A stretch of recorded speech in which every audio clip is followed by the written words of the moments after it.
Hi, ഇന്ന് നമ്മളെത്തിയത് കണ്ണൂരിലെ ഒരു അത്ഭുതകരമായ സ്ഥലത്തേക്കാണ്. മാടായിക്കാവ്. ചരിത്രവും ആത്മീയതയും പ്രകൃതി സൗന്ദര്യവും ഒറ്റ ചുവടിൽ അനുഭവിക്കാൻ പറ്റുന്ന ഒരു അടിപൊളി സ്ഥലമാണിത്.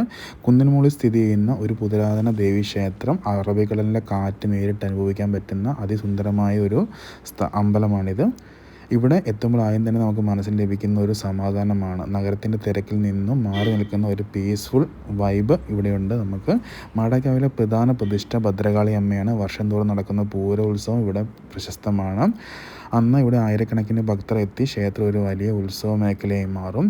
ഇവിടെ നിന്ന് കാണുന്ന കാഴ്ചകൾ അതിമനോഹരമായ പച്ചപ്പും കുന്നുകളും ദൂരെയായി വിരിഞ്ഞിരിക്കുന്ന കടൽ ദൃശ്യമൊക്കെ അതിമനോഹരമാണ്.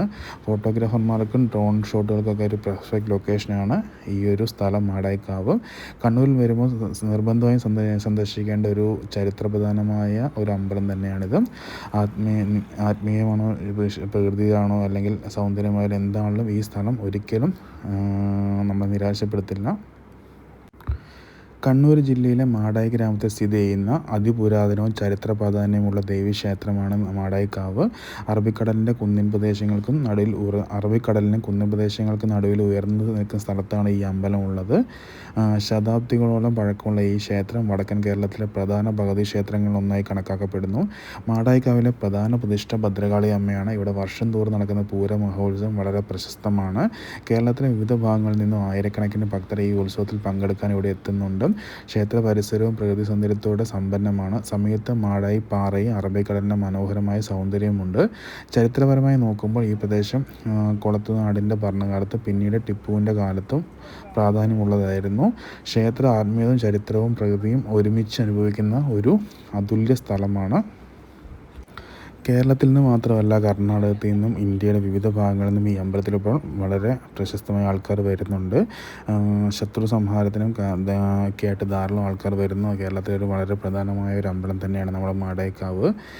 ഇപ്പം അടുത്ത് പറയുകയാണെങ്കിൽ VVIPകളൊക്കെ വരുന്ന ഒരു മെയിനായിട്ടുള്ള അമ്പലമാണ് കണ്ണൂരിലെ മാടായിക്കാവ്. അപ്പം കണ്ണൂരിലെ മാടായിക്കാവ് കറക്റ്റ് എങ്ങനെ എത്തിച്ചേരണം എന്ന് വെച്ച് കഴിഞ്ഞാൽ നമ്മുടെ കണ്ണൂരിൽ നിന്ന് പഴയങ്ങാടി മാടായിപ്പാറ മാടായിക്കാവാണ് ഇവിടെ സ്ഥിതി ചെയ്യുന്നത്. നമ്മൾ പഴയങ്ങാടി വഴി ഹൈവേ നമ്മുടെ മംഗലാപുരം ഭാഗത്തേക്ക് പോകുമ്പോൾ നമ്മുടെ ഹൈവേയുടെ സൈഡിൽ തന്നെയാണ് ഈ മാടായിക്കാവ് ഉള്ളത്. കണ്ണൂരിൽ നിന്ന് ട്രെയിനിന് വരുവാണെങ്കിൽ കണ്ണൂരോ പഴയങ്ങാടി ഇറങ്ങിക്കഴിഞ്ഞാൽ അടുത്താണ്. കണ്ണൂരാണെങ്കിൽ ഒരു 10-25 കിലോമീറ്റർ ദൂരമുണ്ട്. പഴയങ്ങാടി റെയിൽവേ സ്റ്റേഷനിൽ നിന്ന് ഏകദേശം 2-3 കിലോമീറ്റർ ദൂരത്തിലാണ് അമ്പലം സ്ഥിതി ചെയ്യുന്നത്. അപ്പം ഇവിടെ വരുമ്പോൾ എന്താണെങ്കിലും ഇവിടുത്തെ ശത്രു സംഹാരം കാര്യങ്ങളൊക്കെയാണ് ഈ അമ്പലത്തിലെ പ്രധാന വിശേഷ പൂജകൾ. കേരളത്തിൽ നിന്ന് കർണാടകത്തിൽ നിന്ന് ധാരാളമായിട്ട് ആൾക്കാർ വരുന്നുണ്ട്. ഇവിടുത്തെ ബോർഡുകളിലൊക്കെ നോക്കിയാൽ കാണാം കർണാടകത്തിലൊക്കെ തന്നെ ഇവിടെ എഴുതി വെച്ചിട്ടുണ്ട്. കേരളത്തിനേക്കാളും കൂടുതൽ ആൾക്കാർ കർണാടകത്തിൽ ഈ അമ്പലത്തിൽ വരുന്നുണ്ട്. ഇവിടുത്തെ വരുമ്പോൾ ഈ അമ്പലത്തിന് മുമ്പിലായി തന്നെ ഒരു വലിയ ആലാണിത്. മാടായി തിരുവട്ടൂർ കാവ് ഭഗവതി ക്ഷേത്രം മാടായിക്കാവ്, ഇതാണ് ഇതിൻ്റെ പൂർണ്ണമായ പേര്. പിന്നെ ഉച്ചയ്ക്ക് ഇവിടെ അന്നദാനം ഉണ്ടായിരിക്കുന്നതാണ്. അപ്പം ഈ വീഡിയോ മുഴുവനായിട്ട് കാണുക. ചിക്കൻ പ്രസാദമായി കിട്ടുന്ന അമ്പലം എന്നൊക്കെ വളരെ ആൾക്കാർ പറയുന്നുണ്ട്. അതിവിടെ ശത്രുസംഹാരം പൂജ ചെയ്ത് കഴിഞ്ഞാൽ കിട്ടുന്ന പ്രസാദമാണ് ചിക്കൻ. അപ്പം അതാണ് ഇവിടെ എല്ലാവരും ചിക്കൻ പ്രസാദമായി കിട്ടുന്ന അമ്പലം എന്നൊക്കെ പറയുന്നത്.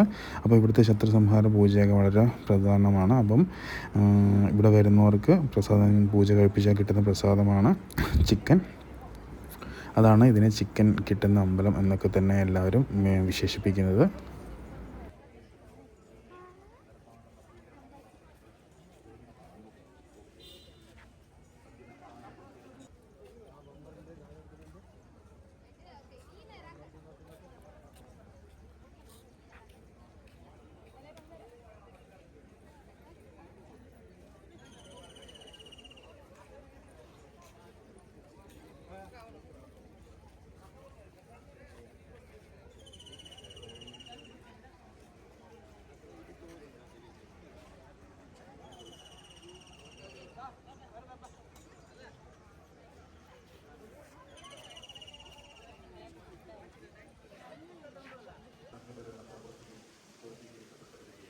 വരിക്കൽപുരിയുടെ ഉത്തരവും മട്ടവും എന്നിവയിൽ നിർമ്മാണ പ്രവർത്തനങ്ങൾ നടത്തുവാനുള്ളത് വാതിൽ മാടത്തിൻ്റെ ഓർമ്മകൾ അടിച്ച് ചെമ്പടിക്കുന്ന പ്രവൃത്തി, കുട്ടിഞ്ഞാലി, മുഖാരത്തിനുള്ള വ്യാളി രൂപങ്ങൾ എന്നിവയുടെ നിർമ്മാണം പൂർത്തീകരിക്കേണ്ടതായിട്ടുണ്ട്. കോടിക്കണക്കിന് രൂപ ചെലവ് പ്രതീക്ഷിക്കുന്ന ഈ ബൃഹത് സംരംഭങ്ങളുടെ വിജയകരമായ പൂർത്തീകരണത്തിന് എല്ലാ ബന്ധജനങ്ങളുടെയും സഹായ സഹകരണം കൂടിയേണ്ടി നിങ്ങളാൽ കഴിയാവുന്ന സംഭാവനകൾ ക്ഷേത്രസമിതിയിലുള്ള നവീകരണ സമിതി കൗണ്ടറിൽ സമർപ്പിക്കണമെന്ന് എല്ലാ ഭക്തജനങ്ങളും ഈ മഹാക്ഷേത്രത്തിന്റെ നിർമ്മാണ നവീകരണ പ്രവർത്തനങ്ങളിൽ നിറഭക്തിയോടെ ഭാഗമാകണമെന്ന് ഭക്തിപൂർവ്വം അഭ്യർത്ഥിച്ചുകൊള്ളുകയാണ്.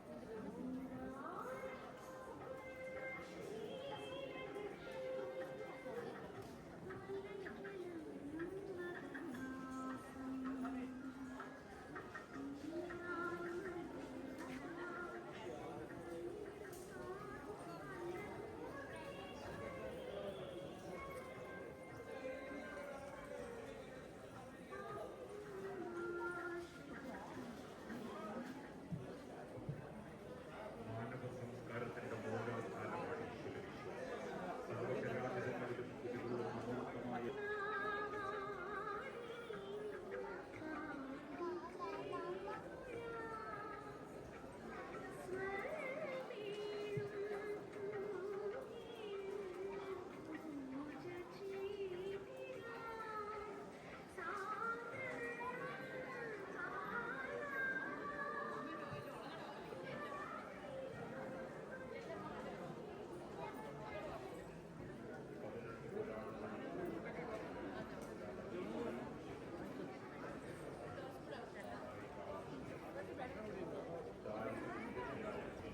കോടിക്കണക്കിന് രൂപയുടെ നവീകരണ പ്രവർത്തനങ്ങൾ നടന്നു വരികയാണ്.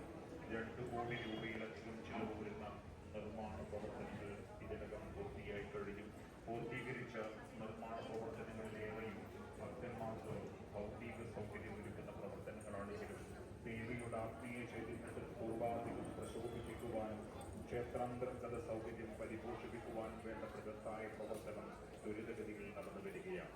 അതിൽ പ്രധാനമായ ജീർണാവസ്ഥയിലുള്ള വാതിൽ മാടം അഥവാ പ്രവേശന ഗോപുരത്തിന്റെ പുനർനിർമ്മാണം മലബാർ ദേവസ്വം ബോർഡിന്റെ നിർദ്ദേശാനുസരണം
കുട്ടികൾ യാഥാർത്ഥ്യം